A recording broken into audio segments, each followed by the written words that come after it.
Pemirsa, dampak dari musim kemarau, petani cabai di Kelurahan Rawamaju, Kecamatan Talang Kelapa Banyuasin, mengeluh karena buah yang dihasilkan kurang efektif.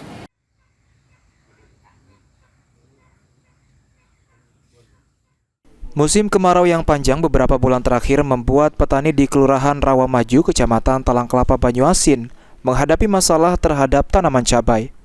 Tanah yang mengering akibat kurangnya curah hujan membuat proses pemupukan menjadi sulit dan hasil buah yang kurang efektif.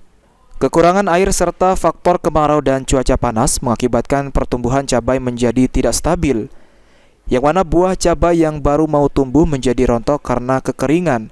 Hal ini membuat petani kesulitan untuk menjaga kondisi buah cabai untuk tumbuh optimal. Menurut Wahidi, salah satu petani cabai di Kelurahan Rawamaju mengatakan, saat musim kemarau tanamannya tetap berbuah namun hasil panen lebih sedikit.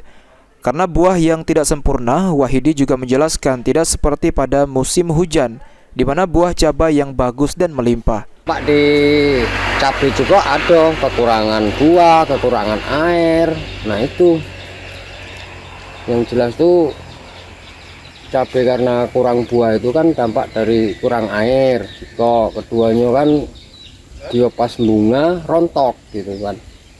Nah di situ jadi ya buah cuman kan enggak kayak pas musim hujan gitu kan.